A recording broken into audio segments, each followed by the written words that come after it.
The Treaty of Versailles. After World War I ended, Japan, United States, France, Austria-Hungary, Germany, and Britain signed the Treaty of Versailles.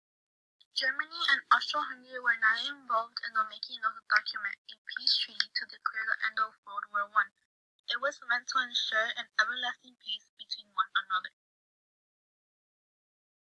World War I officially came to an end with the signing of the Treaty of Versailles on June 28, 1919.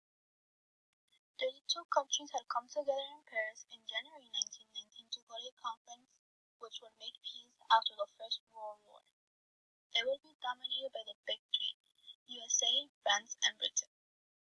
The Big Three wanted different things for Germany. They disagreed on how harshly they were to be punished, reflecting on how their countries were treated in the war.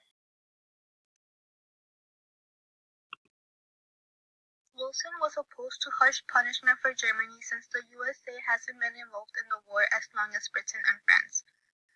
They had not received as much damage. He wanted to prevent another world war by creating the League of Nations based on his 14 points to ensure Germany wouldn't be destroyed and that Germany shouldn't be blamed for the war. Clemenceau's aims were the harshest, representing the damage Germany had done to France's land and people. He wanted revenge and wanted to punish Germany, and for them to return allies loyal to France. Germany had to pay for the damage and losses caused, and by having the German army disbanded, so that Germany would never be strong enough to attack France again. Britain had little land damage, but higher war losses. David Lloyd George wanted a punishment that would be tough enough to please those who wanted to make Germany pay, but would leave Germany strong enough to still trade land. When the Treaty of Versailles was ready, Germany was showing the document, but there was no negotiation. Their rebuttal ignored. On June 28, 1919, the delegates met at the Hall of Mirrors and the Palace of Versailles near Paris and forced two German representatives to sign it. They had to pay for the reparation of all the damage done during the war and had to admit themselves that they were the cause of why the war started and had to take the blame of it all. The Treaty of Versailles resolved the problems of World War I and ensured peace. At least this is what was expected to happen, but it didn't. Instead, it caused more problems for Germany, eventually leading to a bigger conflict. As World War I was ironically later on called the War to End Our Wars, this name would not hold up for long. Because Germany was in debt, they became very desperate and caused the people to do things they would never do. This is where the famous Hitler rises and begins to take rule over Germany. By the time he reaches the top, Hitler began to create an alliance to prepare for war in order to get revenge from the humiliation of the Treaty of Versailles. By September 1st, 1939, World War II officially began, and it didn't end until September 2nd, 1945. Adolf Hitler joined a small political party in 1919, known as the German Workers' Party. Before long, he was its leader. He changed the party's name to the National Socialist German Workers' Party.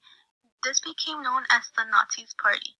Hitler put Joseph Goebbels in charge of Nazis' propaganda, which is the information spread to promote a political cause and to pursue people of a certain point of view.